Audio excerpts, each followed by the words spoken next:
choice becomes this way in our culture of thinking I have to define myself. I have to figure out who I am by what I choose. I mean, when I go to the grocery store and I see the cereal options, I mean, the Cheerios alone, it's a little overwhelming. How do you pick? Hey, I'm Father Mark Mary. I'm Sister Maria Regina.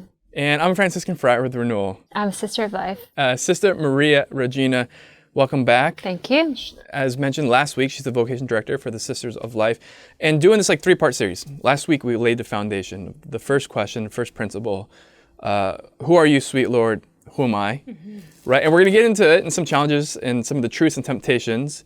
But you feel very strongly that you got to begin with laying the foundation. It's essential. Identity, receiving the gift, knowing who God is and who I am, it's essential. All right. So we're there. We've been there. We've prayed into that. What's the next step? Yes. How do we receive the gift? What are some things to be aware of along the journey of discernment? I think there's some very common truths and common temptations along the journey. So I wanted to start with two main kind of ideas along the journey of discernment. The first is the idea of choice. And I think to speak about choice and discernment, my vocation is actually not something I choose. And that should take the pressure off in some ways, that it's actually, like we said before, it's receiving a gift. I don't have to choose the right one and be afraid that I'm going to make a mistake. I'm following a relationship of love. I'm receiving a gift. And so not to feel the pressure that I have to choose the right vocation. Secondly, this idea of desire. Desires, they're so important. They're delicate, they're deep, they touch really sacred places in our hearts. And it's important to be in touch with our desires, to be able to name them, to feel them, to ask myself, what do I really desire? What am I willing to sacrifice for? What do I long for? And to name, is it just a piece of chocolate, or is it a love that will really satisfy my heart? What do I desire? To name those things in prayer with Jesus. And through naming them, it's in the journey of discernment, the next step is to surrender them to the Lord. So what does that kind of look like in discernment? I think sometimes we can have a desire for a particular vocation, but that desire in and of itself doesn't mean that that's something the Lord intends to give us. And, you can think of a silly example. I could desire to eat chocolate all day. It could be a desire of mine, but it's actually not good for me. And it's not something the Lord wants to give me. And so the same truth is present in discernment of vocation. I might desire a particular vocation, but that might not actually be something that the Father wants to give me. It might not be for my good. And it can be hard for me to see that sometimes. But we know that He has the big picture. He's got my heart. He knows what is going to bring me joy and peace. And so as I name my desires, going deeper and deeper, what's at the bottom of that? Then I surrender them to the Father. And I say, Father, I offer this desire to you for you to fulfill as you know best. Like, you know my heart, you know what I'm made for. I give this desire to you. And over time, he will reveal constantly what His desires for us are. So it's like God's desire and my desire, surrendering them to Him and allowing Him to reveal His desires to me. Sister, I'm grateful that you brought these up, because for me in my own discernment, really a pivotal key part of it was actually desire. Because my vocation to actually be a friar and to be a priest was not at all like something I had thought of like growing up. Mm-hmm. And it was almost like, part of it was like kind of like crazy, but it was like, but if I was really in touch and honest with my desires, like I wanted this. It's unique. It's not something that I had planned, but I actually deeply desired it, right?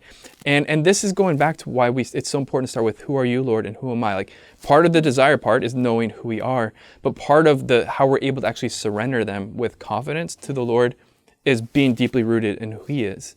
And I think that it is really important to know our desires, but it's also important to surrender and acknowledge that what I desire, what I know or I think is for my good, I have to surrender it to the Lord, because ultimately He knows what's best, right? Mm-hmm. So now, so one of the things that might happen is there can be an experience of like a conflict in desire, where it's going to be like, okay, I desire, or I feel sort of an attraction for religious life, for priesthood, but also maybe there's a cute boy or girl and I want to date. Can we date and discern at the same time?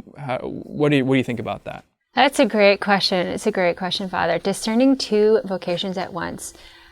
Let's be honest, it's a little confusing. The image that comes to me when I think about this is it's almost like I'm trying to stir two pots at the same time. So there's this pot over here and there's this pot, and they're both smelling really good. And I really want both of them. And it's when one maybe starts to get a little bit difficult, I'm kind of drawn to the other one. It's like, oh, this is getting a little bit difficult and I'm drawn over here.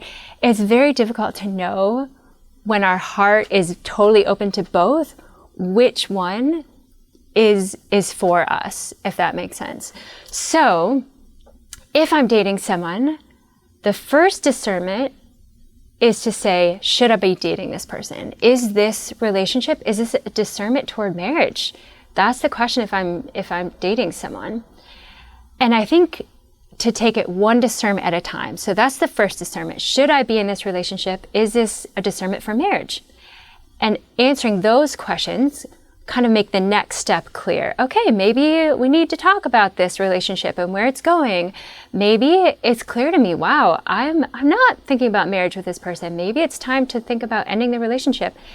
And then once that clarity has come, then is a good time to ask the question of religious life or the priesthood discernment of serving the Lord in an exclusive way. So one discernment at a time, I think, can be really helpful. However, like you said, there should be a healthy attraction to both vocations. You know, on a natural level, each of us is made to be a gift. You know, it's written into our bodies as men and women, like we're made for communion, we're made for love, we're made to be a gift. And marriage is a natural vocation. It's on a natural level what we're made for. And so we should have a desire for marriage and children. Like that's a natural, good and beautiful thing that you know God established in Genesis.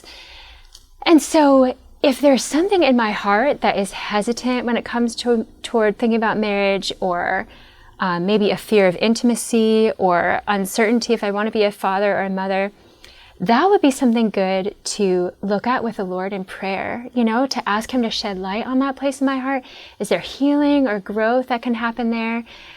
Because the call to religious life or the priesthood is actually a supernatural calling to spousal love and spiritual maternity or paternity. So the same place in my heart that is made for intimacy and communion and, you know, being a father and mother, that is just going to come alive in a supernatural way in religious life or the priesthood. So it can be really helpful and important to kind of name, okay, where are my desires for marriage? And what does that look like in my heart? And do I desire religious life? Like desires, like we're talking about. Important to name these things, and that it's a sign you have a healthy heart if you're drawn to both vocations. I think when it comes to discernment, one discernment at a time, but healthy attraction to both is really important. You know, no matter what vocation we're called to, we're made in the image of God, made to give a gift of ourselves in love. And yeah, so just if there's hesitancy or fear, to look at that with Jesus in prayer. All right. And so you mentioned looking at this with Jesus in prayer. How do we do that? What does that look like? Yeah, prayer. I mean, prayer is really where it's all at. Prayer is essential for discernment. I can't say that strong enough. Prayer is essential for discernment. And when I say prayer, I don't mean just, you know, praying the rosary in my commute or praying the liturgy of the hours. Those things are good, and I would highly recommend them. But if I only have half an hour a day for prayer and I'm trying to discern my vocation, heart to heart, silent prayer with Jesus is essential. That's the most important thing. So I like to think of it, where am I hanging out in prayer? You know, not just externally, but internally. Where am I hanging out in prayer? If my vocation is a gift I'm going to receive from the God who loves me, I have to be in a place where I can hear his voice. So another question I love to pose, am I thinking, daydreaming, or praying about my vocation? Signs that you're thinking about your vocation include planning, trying to rationalize, be logical with myself, trying to control and understand. And in my experience, that process often turns into a merry-go-round in my mind, and I kind of get stuck going around and around, and it's hard to get off. And it just leaves me anxious and frustrated. So, I know that from experience. So thinking about my vocation is not going to get me very far. Daydreaming about our vocations. I used to do this before I was a sister. I would imagine myself as a sister in an empty cell, praying all by myself for hours in mystical prayer. And I had these images of what it would look like. And afterward, I felt kind of empty and unfulfilled because it actually wasn't based in reality. I was just imagining things, but it didn't go anywhere. So daydreaming about our vocations, God is in reality. He's speaking in reality and in our hearts. So our heart is where we want to be. So lastly, praying about our vocations. Prayer is essential. I would highly recommend reading the Catechism of the Catholic Church, the section on prayer. It's part 4 at the end. It is so beautiful. Many awesome nuggets about prayer there. St. Therese is quoted, prayer is a surge of the heart toward God. Prayer is where God's heart meets my heart. It's an encounter of the heart. And I can actually talk to the Lord in prayer the same way I would talk to a friend. I can share with him what's on my heart. I can say, Jesus, this is what I'm feeling today. I'm really happy about this. I was really hurt by that. This memory is coming to me. I'm really ashamed of that. Like actually telling him what's happening in my heart the same way I would tell a friend. And after I share that, it's kind of quieting my heart and asking him, Jesus, how do you respond to what I just shared with you? How do you feel about what I just shared with you? How do you look at me right now?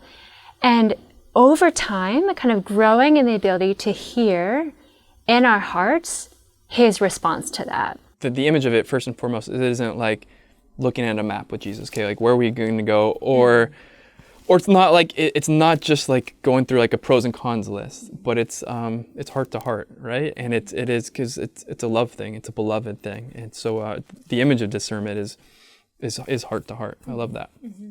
Yeah, I love what you're saying. I think sometimes when we're discerning our vocation, we tend to look more at the vocations and less at Jesus. We think more about what does he want, I have to figure it out, and less at Jesus. Whereas sometimes when we're discerning, it can actually be helpful to say, I'm going to think less about my vocation and I'm going to look more at Jesus because he is the one who's going to reveal it. And so if I'm not looking at him, it's going to be hard to find. But if I'm looking at him, I know with trust and confidence, he's got me, he's leading. So it's like the emphasis is on the relationship and less about trying to figure it out. I know for myself, when I catch myself in prayer, thinking on that merry-go-round, I'll say, okay, sister, we're going to move from your mind to your heart. So sometimes I'll even just close my eyes and I make it this conscious movement. Okay, I'm getting out of my head and I'm moving to my heart. I'm going to be in my heart in prayer and bring that to Jesus, because that's where I can receive the gift that he wants to offer. Well, thank you, sister. Great to have you back. We're laying some foundation, get into this, I think, really beautifully. Next week, even kind of a little bit more practical as well. And so we thank you for being with you. Thanks, sister. Thank you. For being with us here. We remember, we are pilgrims on this earth. Somos peregrinos, poco a poco, little by little. Vamos a llegar. We're going to make it. God bless y'all.